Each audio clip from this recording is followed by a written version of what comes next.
Hello, I'm Joseph Colaneri, Music Director for the Glimmerglass Festival, and this is Keeping Time with Colaneri.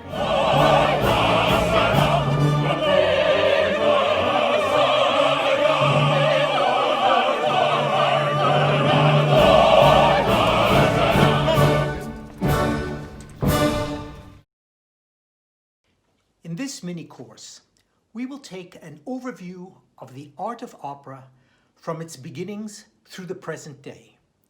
We'll examine its forms and talk about the voices, orchestra, and most of all, the music. We'll also examine and demystify some of opera's terminology along the way. I hope this series might serve as an introduction for those new to the art form and as a review for experienced operagoers who might find themselves listening with a new set of ears. The series is presented as 6 short videos. Each video will include a playlist with links that will help illustrate some of the topics and ideas we examine. Please use these links as a guide and a portal for further listening. So, let's enter this fascinating world of storytelling and music. Last time, we explored the relationship between the voice and the orchestra, singers and instrumentalists, and how their symbiotic partnership produces an art of enormous expression. But this is only one of the myriad partnerships that opera fosters. Opera is certainly not a lonely art. Perhaps we can call it the most extroverted art form of all, because it draws together the collaborative skills of many artists. Singers and the conductor, singers and the stage director collaborating with the conductor, and then lighting designer and set designer, costume designer, hair and makeup designers, and all their staffs. And then, of course, there's the music staff, choreographers, dancers, stage managers, stage crew, electricians, carpenters, super title writers, and operators, and the librarians. You can see how the list continues to expand. And let's not forget development staff, financial personnel who ensure that the bills get paid, security guards and ushers, box office staff, concessions operators, the multitude of people that it takes to make the opera house function, and those who give so much of their time and financial support for the absolute love of the art form of opera, the board of directors, and guild volunteers. It is truly an artistic universe that is responsible for opera's creation. I am very often asked, how long does it take to prepare a production? The answer can vary depending on which collaborative area you focus on and in what order. So let's begin the farthest out with the design phase. That is, the design of the sets and the lights and the costumes. And this can start a year or even 2 years out from the date of the premiere of the production. Then set and costume construction, which usually begins a year in advance. Then there's the music planning phase. Which edition of the score shall we use? Which set of orchestra parts? Which particular versions of an opera, if there are those to choose from? And these discussions happen very often about a year in advance. Now, coachings and role preparation of all of the singers in the cast, well, this can begin sometimes several months and even a year in advance. especially for a singer who's learning a new role, a lengthy role, for the very, very first time, to get all of the notes and the rhythm and the phrasing and the nuances of text and musical interpretation into the body of the singer can take a long time to really perfect. The rehearsal period may begin about 5 or 6 weeks out from the date of the premiere. This is the time when we first assemble the cast together. The cast is introduced to one another, they're introduced to the staff, to the director, to the conductor, and they begin their journey together. Musical rehearsals with the conductor are usually up first. And this is a time for the conductor at the piano with the assistants and all of the cast to go through the opera and talk about tempos, interpretation, vocal color, phrasing, all of the beautiful nuances that work together to bring the music of the opera to life. Then we begin staging rehearsals in the rehearsal room with the stage director and with the conductor present, and this accompanied by the piano. This is when the stage director begins to express his or her particular insights into the opera, their idea for the production, their ideas in how to tell the story and how to draw that story and that interpretation out of the singers with all of the cast collaborating together. Then we go into the theater. Staging rehearsals continue there, only now we're on the set, or at least parts of the set, and begin to use the props as well. Piano in the pit, in the place of the orchestra, conductor on the podium, and we begin to work out entrances and exits and seeing if perhaps a particular singer is too far upstage or needs to face in a different direction for acoustical reasons, for the director to begin to get a sense of how to time the stage movements. This is a very, very important phase of the rehearsal process. And then around this time, orchestral readings begin. So the conductor meets with the orchestra and they begin to read through the opera and work through all the interpretive details. Again, things that have been learned and gleaned from the staging rehearsals with the singers. So in terms of tempo and phrasing and style and rhythm and again, musical nuance begin to be worked out alone with the orchestra. Then we bring the singers together with the orchestra for the first time to have a work through of the opera just musically without any staging. And of course, these rehearsals are called the Sitzprobes. This is from the German word Sitzprobe, of course, which means literally sitting rehearsal, because this is a time when the singers are not actively doing the staging, but are sitting, or sometimes they stand, in the rehearsal with the orchestra and just getting used to the sound of the orchestra, and for the orchestra, getting used to the sound of the singers, where they breathe, how they phrase something in a particular way, a particular color they use, what kind of orchestral color will best match that. Again, the symbiotic relationship between singer and orchestra must be extremely tight, and it begins to be developed at a Sitzprobe. Then we put another level together. Now we have the stage, the set, sometimes costume pieces, the props, with the orchestra together.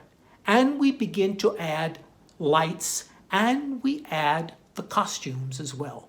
So we have all of the elements of the opera being added literally one by one, just the way a great chef will add ingredients at the right time. So the ingredients of opera are added at the correct time to produce the very best, shall we say, operatic cuisine. And then comes the final dress rehearsal, which I often feel is like a performance. This is a rehearsal that is done very often with an invited audience, and especially if the opera is a comedy, it gives the cast an opportunity to hear where the audience might laugh and to get a sense to how to play off of the audience. So it's very, very important that the public come, not only because they're interested in seeing a rehearsal of the opera, but they add an important element, that bit of energy that will become present at the performance. And then, of course, comes the moment that we're all anticipating, and that is the opening night. Now, the conductor's role in guiding a performance changes a bit, because when a conductor is guiding a rehearsal, of course, the conductor can stop and give notes, make adjustments, make changes, repeat things. But of course, in a performance, these are things that we cannot, or at least should not, do. And so the conductor's role now becomes that of a guide. The singers and the orchestra put themselves in the conductor's hands so that she or he can guide them and remind them as to what has been agreed to in the rehearsal. There really should be no surprises at this point.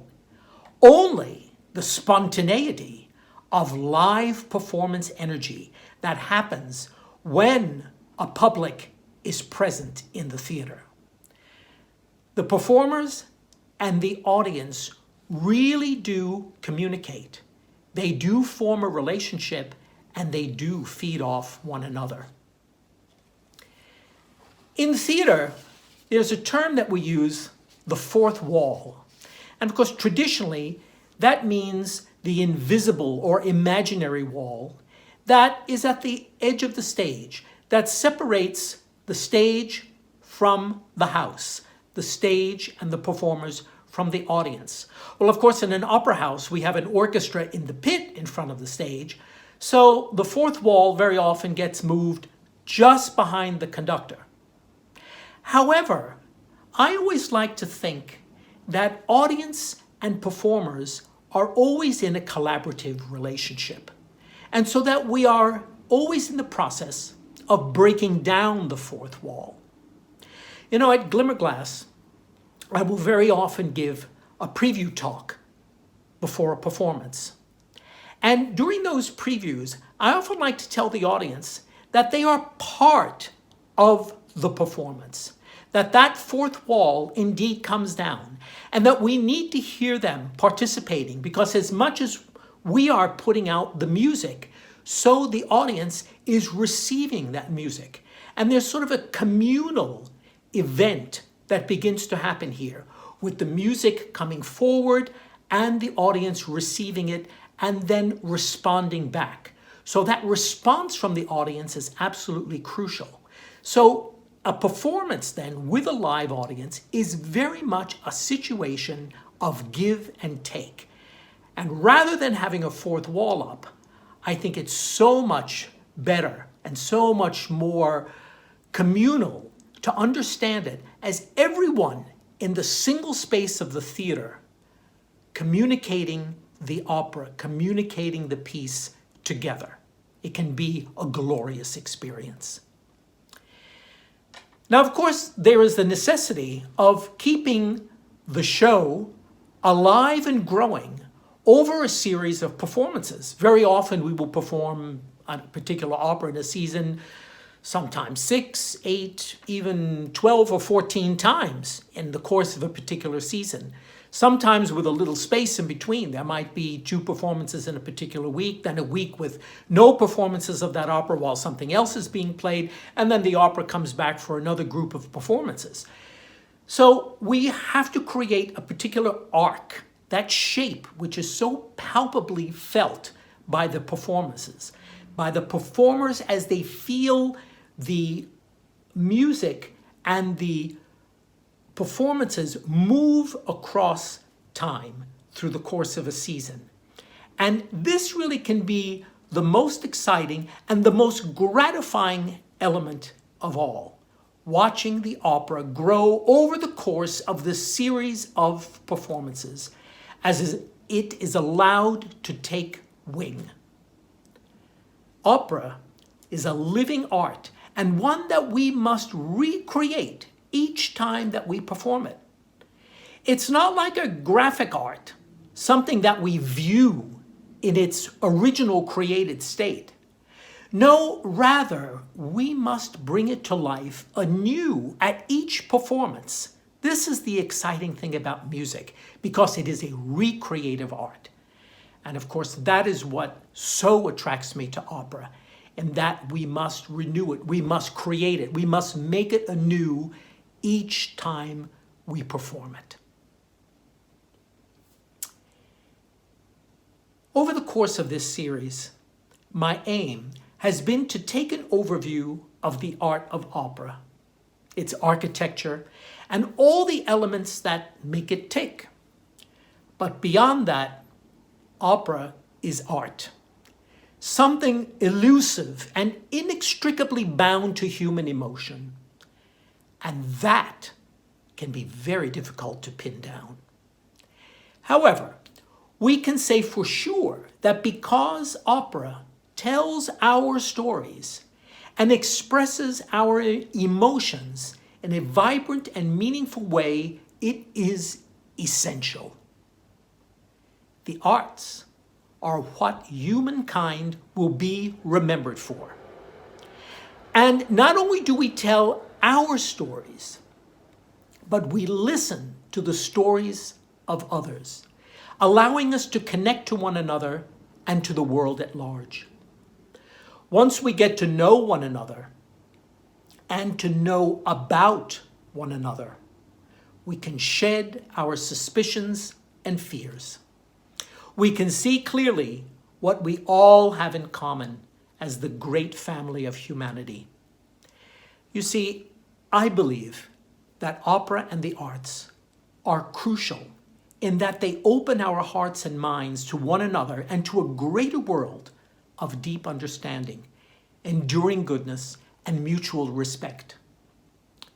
Remember that the arts, with such a long history, are not frozen in time, but always in a state of renewal and change, designed to be interpreted for our time as a living entity and not relegated to museum status.